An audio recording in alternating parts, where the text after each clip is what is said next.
అందరికీ నమస్తే. నా పేరు శ్రీకాంత్. ఫస్ట్ టైం కానీ మీరు మన ఛానల్ చూస్తున్నట్లయితే సబ్స్క్రైబ్ చేస్తారని మనస్ఫూర్తిగా కోరుకుంటున్నా. అట్లాగే నా వీడియోలు కానీ మీకు నచ్చినట్లయితే లైక్, షేర్ బటన్ ద్వారా మీ కుటుంబ సభ్యులకు అలాగే మీ స్నేహితులకు చేరవేస్తారని, అలాగే అక్కడ హైప్ అనేటువంటి ఒక బటన్ ఉంటుంది. ఆ బటన్ ద్వారా మీరు కొద్దిపాటి ప్రోత్సాహాన్ని మాకు అందిస్తారని, ఎందుకంటే ఈ కొద్దిపాటి ప్రోత్సాహమే మాకు కొండంత ధైర్యాన్ని ఇస్తుంది. ఇక విషయంలోకి వెళ్దాం. మీ అందరూ తెలుసు, కన్నా రజనీ అంటే లాయర్ రజనీ, ఇప్పుడు ప్రస్తుతం నక్కా రజనీగా ఆమె ఈ మధ్య పిలుస్తున్నారు. కారణం ఏంటంటే ఆమె తెలుగుదేశం పార్టీలో ఒక ఫ్రెండ్గా ఉన్నారు. తర్వాత జనసేన పార్టీతో నా జీవిత భాగ్యస్వామ్యం, జీవిత ప్రయాణం అని చెప్పింది. తర్వాత లేదు ఇప్పుడు కొత్తగా వైసీపీ వచ్చేసింది. ఆ కొత్త వచ్చినటువంటి మోజు అంటే, ఇప్పుడు మనం ఏం చెప్పాలంటే మొగుడు కంటే కూడా లవర్ మీద మోజు ఎక్కువ ఉంటుంది కదా. ఈ మధ్య చాలామంది మహిళలు ఇదే పరిస్థితిలో ఉన్నారు. సో అట్లాగనమాట, కొత్త పిచ్చోడు పొద్దురాడు అన్నట్టు వైఎస్ఆర్సీపీ పార్టీకి మన అక్క తెల్లారు లేచిన దగ్గర నుంచి ఆ ఛానల్స్కి వెళ్ళి డప్పు కొడుతూనే ఉంటుంది.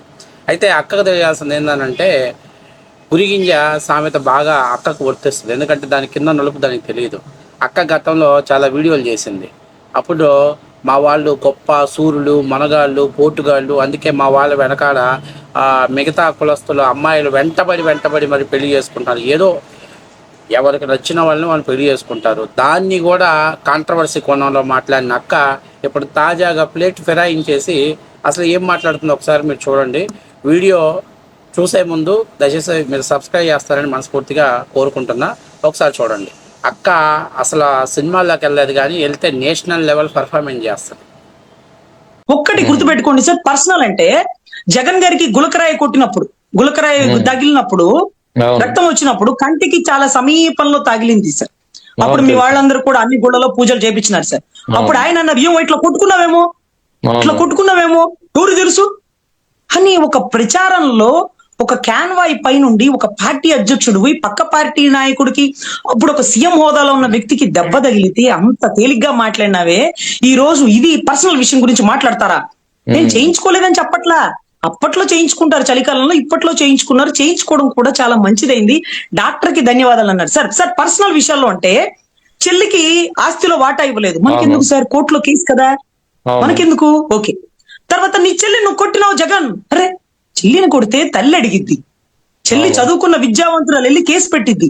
చెల్లెలి భర్త రాష్ట్రాలకి కూడా వాక్యాలు చెప్పగల సమర్థుడు, చెల్లెలి భర్త అడుగుతాడు, మనం ఎవరు? అది వాళ్ళ వ్యక్తిగత విషయాలు కదా. గొడ్డలి సెంటర్ లో మనమే ఉన్నాం, స్టేట్ లో మనమే ఉన్నాం. గొడ్డలు ఈయనే పెట్టి నరికినాడని ఎన్ని చోట్ల చెప్పినామే, ఒక్క మాట ఓ అందిహే ఓ తుఫానీ హే అని సెంట్రల్ కి చెప్పి అరెస్ట్ చేపించచ్చుగా. లిక్కర్ లో కల్తీలో ఈయనే ఉన్నాడు, కల్తీ మద్యంలో ఈయనే ఉన్నాడు, లిక్కర్ స్కామ్ లో ఈయనే ఉన్నాడు. ఆయన అరెస్ట్ చేయొచ్చంట, కానీ నేను చేయడంట. చేయడానికి మీరెవరు? చేయకుండా ఆగడానికి మీరెవరు? అది అక్క అక్క ఒక చిన్న విషయం చెప్తున్నా. పవన్ కళ్యాణ్ జీవితానికి వచ్చరికి అది ఓపెన్గా ఉండాలి, కానీ జగన్మోహన్ రెడ్డి జీవితంలోకి వచ్చరికి అది వ్యక్తిగతమైన అంశం అని చెప్పి మీరు కవర్ చేయాలి. పవన్ కళ్యాణ్ గారి భార్య గారిని, వాళ్ళ తల్లి గారిని ఎవరైనా తిట్టవచ్చు, కానీ జగన్మోహన్ రెడ్డి గారి భార్యని ఎవరైనా ఒక్క మాట అంటే, మా భారతమ్మని అంటే మేము ఒప్పుకోము, మా భారతమ్మ జోలికి వస్తే మేము ఊరుకోము అంటే నాకు అర్థం కావట్లా. మీ భారతమ్మ మీకు ఎంత ముఖ్యమో పవన్ కళ్యాణ్ గారు సతీమణి గారు జనసేన పార్టీలకు వాళ్ళకి అంత ముఖ్యం. అలాగే చంద్రబాబు నాయుడు గారి భార్య భువనేశ్వరి గారు తెలుగుదేశం పార్టీ కార్యకర్తలకు అంత ముఖ్యం.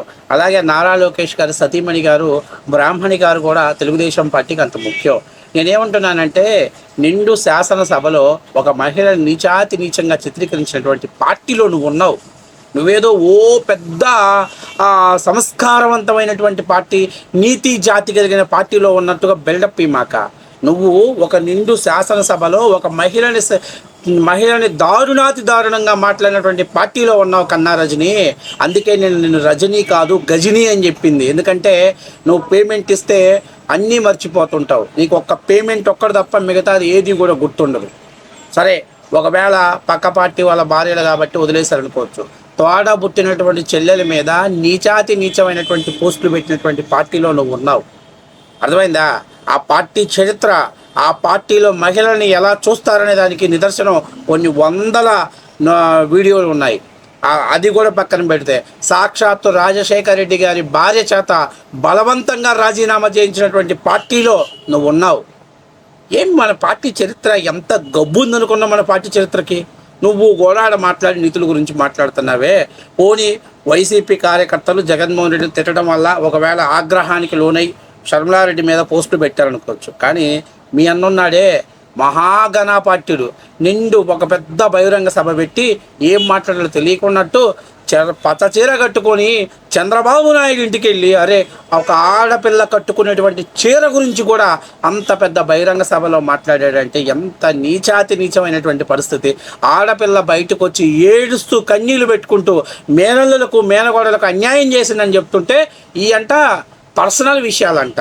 ఈ పర్సనల్ విషయాలు పెద్ద బహిరంగ సభ పెట్టి నేను 3 రాజధానులు అంటే ఆయన 3 భార్యలు 3 పిల్లలు కావాలంటున్నాడు. ఇది మాత్రం పబ్లిక్ విషయం. ఎందుకు పవన్ కళ్యాణ్ కాదు, పబ్లిక్ విషయం, ఇది పబ్లిక్ విషయం. కానీ ఆస్తిలో బాగా ఇవ్వలేదని చెల్లెలే బయటకు వచ్చి మాట్లాడితే దాని గురించి మాట్లాడితే ఇది వాళ్ళ కుటుంబ వ్యవహారం. నారా కుటుంబం మాత్రం వాళ్ళకి వ్యవహారం ఉండదు. ఆ హార్మోని పెట్టని తీసుకొచ్చి మీరు సోషల్ మీడియాలో వీడియోలు పెట్టించి చంద్రబాబు నాయుడు పరమ దుర్మార్గుడు, మా ఆయన ఎన్టీఆర్ గారు అని అది హార్మోని పెట్టే వాయిస్తే అది నందమూరి కుటుంబం బహిరంగంగా ఉండాల్సిన విషయం. ఇది మాత్రం పర్సనల్, ఇది వ్యక్తిగత విషయం. జగన్మోహన్ రెడ్డి గారికి జగన్మోహన్ రెడ్డి కుటుంబానికి వ్యక్తిగత విషయం. ఇక గులకరాయి స్టంట్ చేద్దాం. కోడికత్తి ఏమైంది పాపం? ఆ పిల్లాడికి ఇప్పటికీ ఎన్ని సంవత్సరాలు జైల్లో మగ్గిపోతా ఉన్నాడు. అనవసరంగా వాడి జీవితాన్ని నాశనం చేశారు. అంటే ఒక దళిత బిడ్డ అంటే అంత చులకన, అంత దారుణంగా అతని జీవితాన్ని నాశనం చేశారు. ఇక కోడికత్తి పక్కన పెట్టేస్తే గులకరాయి ఒక రాష్ట్ర ముఖ్యమంత్రిగా Z+ కేటగిరీ ఉన్నటువంటి వ్యక్తి. దాదాపుగా జగన్మోహన్ రెడ్డికి 1060 మంది సెక్యూరిటీ ఉంటారు. ఆయన ఒక బహిరంగ సభ పెట్టాలంటే ఈ 1060 మంది పోలీసుల్ని వీళ్ళే ఒక పెద్ద సైన్యంలాగా కనపడింది ఆయన బహిరంగ సభలో. అంత పెద్ద జనం ఉండగా అసలు వాడు ఎంత చక్కగా గురి చూసి కొడితే జగన్మోహన్ రెడ్డికి ఈ పక్కన, మరి మన ఎల్లంపల్లి శ్రీనివాసరావు గారికి ఈ పక్కో ఏ పక్కో తెలియక ఒకసారి ఇటు పక్క వేసాడు బ్యాండేజ్, ఒక పక్క ఇటు పక్క వేసాడు బ్యాండేజ్. కాకపోతే నేను అనేది ఏంటంటే అంత గురిగా కొట్టినటువంటి వాడిని, అంత చక్కగా కొట్టినటువంటి వాడిని ఎవరైనా తీసుకెళ్ళి వాడికి ఒలింపిక్స్లోనో లేకపోతే ఆసియా క్రీడల్లోనో ట్రైనింగ్ ఇస్తే ఆంధ్రప్రదేశ్కి అట్లీస్ట్ జగన్మోహన్ రెడ్డి గారి పుణ్యం అంటూ ఒక 2-3 స్వర్ణాలు వచ్చాయి. ఎందుకంటే ఎక్కడ బహిరంగ సభ, ఎంతమంది సెక్యూరిటీ ఉంది, ఎంత పోలీస్ వ్యవస్థ ఉంది, అయినా కూడా వాడు గులకరా వేసాడు. అది ఒక పెద్ద పొలిటికల్ స్టంటు. అది అందరికీ తెలిసినటువంటి విషయమే. కాబట్టి నేను చెప్పేది ఏంటంటే అక్క, మన ఒక్కరమే నీతిమంతులం, మనమే మంచివాళ్ళం, మనమే పెద్ద తెలియకల్లోళ్ళం అనేటువంటి దాన్ని మర్చిపోయి గత చరిత్ర అంతా దరిద్రం, దౌర్భాగ్యం, చండాలం, అసలు ఒక రాష్ట్ర ముఖ్యమంత్రికి ఉండకూడనటువంటి దరిద్రమైనటువంటి అలవాట్లు ఉన్నటువంటి వ్యక్తిని రాష్ట్ర ముఖ్యమంత్రిగా చేసుకున్నాం. నేను ఇంకా నీ గురించి మాట్లాడదలుచుకుంటున్నా. నువ్వు పద్దాకలు మాట్లాడితే పవన్ కళ్యాణ్ గారు సర్జరీ చేసుకున్నారు, అది మాట్లాడకూడదు, ఎవరు మాట్లాడొద్దన్నారు? మాట్లాడు, తప్పేముంది. కాకపోతే నువ్వేమన్నా అనారోగ్యాన్ని కూడా ఆయన ఏదో ఎస్కేప్ అయిపోవటానికి చెప్పాడు అన్నట్టుగా మాట్లాడావు కూడా దాని మీద స్పందించాల్సి వచ్చింది. అంతేగాని ఎవడొద్దన్నాడు? తప్పేంటి? పవన్ కళ్యాణ్ గారికి ఏమి ఏసీబీ కోర్టులోనో లేకపోతే సిబిఐ కోర్టులోనో లేకపోతే హైకోర్టులోనో సుప్రీంకోర్టులో ఆయన మీద కేసులు ఏం లేవు. ఆయన ఇష్టమైతే ప్రచారానికి వెళ్తాడు, లేకపోతే లేదు. మనన్న కంటే కేసులు ఉన్నాయి కాబట్టి భయపడిపోయి కేంద్రం కాళ్ళు ఉట్టుకుంటారు. అసలు నేను అడుగుతున్నా, నువ్వు తప్ప నుంచి ఇంకెవడు వైసీపీలో ఎవడు లేడా? నువ్వు కూడా మాట్లాడాలా? ఆడవాళ్ళకు విలువల గురించి, వ్యక్తిత్వాల గురించి నువ్వు మాట్లాడాలా? నువ్వు పార్టీలు మార్చేస్తా ఉన్నావు, మీ వైసీపీ వాళ్ళు మాటలు మార్చేస్తున్నారు. ఇంకా సిగ్గు లేకుండా మీడియా ముందుకు వచ్చి గురిగింజ సామెతలు చెప్తున్నావు. నీకు వైసీపీ వాళ్ళు ఇస్తున్న డబ్బులు బాగా అమ్ముడుపోయి ఏం చేయాలో అర్థం కాక ఏ షోకి వెళ్తే ఆ షోకి నువ్వు ఒక రేట్ ఫిక్స్ చేసుకుంటావు. షోకి 1000 రూపాయలు 1500 అని చెప్పి రోజుకు ఒక 10-15 షోస్లో ఆ వీడియోస్ పార్టిసిపేట్ చేస్తా ఒక 15,000 30,000 సంపాదించుకుంటున్నావు. నువ్వు చెప్పే అన్ని సొల్లు మాటలు ఇలా వైసీపీ వాళ్ళకి బాగా పూనకం వచ్చి వింటా ఉన్నారు. ఎత్తుతా పైకెత్తుతావు. ఇంకా పేమెంట్ రాదన్నప్పుడు అక్కడి నుంచి ఒకేసారి జగన్మోహన్ రెడ్డి కింద పడేస్తావు. ఆయనకు అసలే బొక్కలు ఎక్కువ ఉన్నాయి. మీలాంటి వాళ్ళు జాకీలు వేస్తేనే ఆయన పైకి లేవడు.